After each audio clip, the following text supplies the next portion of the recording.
मंडळी नमस्कार, स्वागत आहे मानदेश प्राईम मध्ये।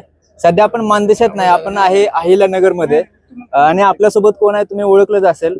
आज खासदार निलेश लंके यांच्या माध्यमातून स्वर्गीय अजितदादा पवार यांच्या स्मृतिप्रीत्यर्थ या ठिकाणी कृषी प्रदर्शन होतं आणि हे कृषी प्रदर्शन आपण मानदेशातल्या सर्व शेतकऱ्यांना दाखवणार आहे सगळे व्हिडिओ आणि आपण खासदार निलेश लंके यांच्याशी बोलणार आहे। खरं तर तुमचं काय आता म्हणजे कौतुक करायचं तेवढं कमी आहे, कारण मी आतापर्यंत कोणत्याही खासदारांना असे आयोजित केलेले कार्यक्रम पाहिले नाहीत। इथं आल्यानंतर मला खूप वेगळं वाटलं आणि विश्वास बसत नाही मी एका खासदाराची बाईट घेतोय, मुलाखत घेतोय, कारण तुमचा साधेपणा हा म्हणजे वाटत सुद्धा नाही की तुम्ही खासदार आहे। काय सांगाल याबद्दल? अरे विश्वास बसत नाही म्हणण्यापेक्षा ते खरं आहे। मी खासदार नाहीच ना, मी कार्यकर्ता आहे। तू बघितलं असं नाही, सगळं मी स्वतः आम्ही लक्ष घालून काम करतो। कार्यकर्ताच करू शकतो।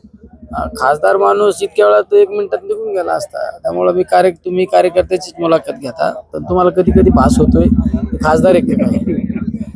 आणि महत्वाचं म्हणजे आम्ही इथं आल्यानंतर पाहिलं की तुमच्या शेजारी बॉडीगार्ड कोण नव्हतं, पोलीस नव्हतं। बाकीच्या खासदारांकडे आसपास सगळे बॉडीगार्ड असतात, पोलीस असतात, परंतु तुम्ही एकदम बिनधास्त सगळ्यांसोबत। लोकप्रतिनिधी हा जनतेचा सेवक असतो आणि जनतेची सेवा करणं, जनतेला संरक्षण देणं लोकप्रतिनिधीचं काम असतं। बरोबर आहे की चुकीचं? बरोबर। हा, आणि तो दुसऱ्या समाजाला संरक्षण देणारा लोकप्रतिनिधी, समाजाला त्या ठिकाणी मदत करणारा लोकप्रतिनिधी जर संरक्षणात फिरायची जर वेळ आली त्याला, तर तू काय जनतेला संरक्षण देणार आहे? त्यामुळे मी काय घेऊन फिरत नाही आणि मी पोलीस घेऊन फिरला ना, लोकांना मग माझ्या जवळ यायला जरा थोडा गॅप पडतो। त्यांना वाटतं अरे आपला माणूस ये बड़ा हो गया क्या, ये तो बहुत बड़ा हो गया, इनके आजू बाजू में बहुत पुलिस लोग दिखते, पीए लोग दिखते, इसलिए मैं पीए नहीं, बॉडीगार्ड नहीं, पुलिस नहीं, अकेला ही घूमता है। तुम्ही सर्वांच्या मोबाईलवरती दिसता संपूर्ण महाराष्ट्राच्या आणि तुमचा साधेपणा दिसतो, म्हणजे तुमची क्रेज आहे, एक प्रकारची वेगळी क्रेज आहे। आज मला पिंटू जगदाळे यांच्या माध्यमातून तुम्हाला भेटण्याचा योग आला। काय सांगाल मानदेशातल्या आमच्या शेतकऱ्यांना? तुम्ही आता मानदेशातला शेतकरी जर पाहिलं ना, त्या भागातला तसा दुर्गम भाग आहे। पावसावर शेती करणारा भाग आहे।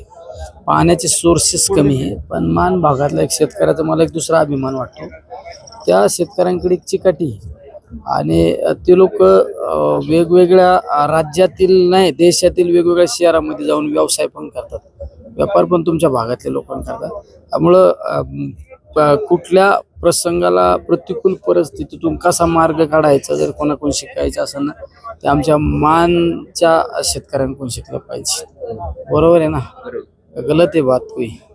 मला तुमच्या ह्यांनी सांगितलं तुमच्याबद्दल, मैत्रीचे किस्से पूर्वीचे 2 शब्द यांच्याबद्दल। चंद्रकांत उर्फ पिंटू जगदाळे हा आमचा एक जीवाभावाचा कार्यकर्ता आहे आणि त्या कार्यकर्ता नाही, समाजाशी बांधिलकी असणारा आमचा कार्यकर्ता आहे। बऱ्याच वेळा राजकारणामध्ये, समाजकार्यामध्ये लोक काम थोडं करतात पण जास्त बढाया मारतात। आमचा पिंटू जगदाळे हा समाजासाठी धावून जातो, बिचारा कधी सांगत नाही मी हे करतो ते केलं। मला तर नेहमी फोन करत असतो या कामासाठी त्या कामासाठी, आणि त्या भागातील लोकांना कशी मदत मिळवून देता येईल त्याचा प्रयत्न असतो। मी जर एखाद्या हॉस्पिटलमध्ये गेलो, जर त्या भागात तुमच्या भागातले पेशंट असतील ना, तर मला दुसऱ्या मिनिटात फोन येतो, तुम्ही त्या हॉस्पिटलला या, अमुक अमुक आमच्या गावचं एक पेशंट आहे, आमच्या भागातलं एक पेशंट आहे, जा बरं त्याला भेटा बरं आणि जरा बिल भरायला जरा मदत करायला लावा बरं। तो करतो, एवढं तत्पर माणूस आहे। त्यामुळे आम्ही त्याच्याकडून अनुकरण गेलं पाहिजे, एवढं तत्परपणा असणार कार्यकर्ता आहे का ना। तर तुम्हाला आमच्याकडून खूप खूप शुभेच्छा, धन्यवाद। आवाज माणदेशाचा, माणदेशातील प्रत्येकाचा, माणदेश प्राईम। सबस्क्राईब करा आणि अपडेट रहा। नवीन व्हिडिओच्या नोटिफिकेशनसाठी बेल आयकॉनचं बटन दाबा। धन्यवाद।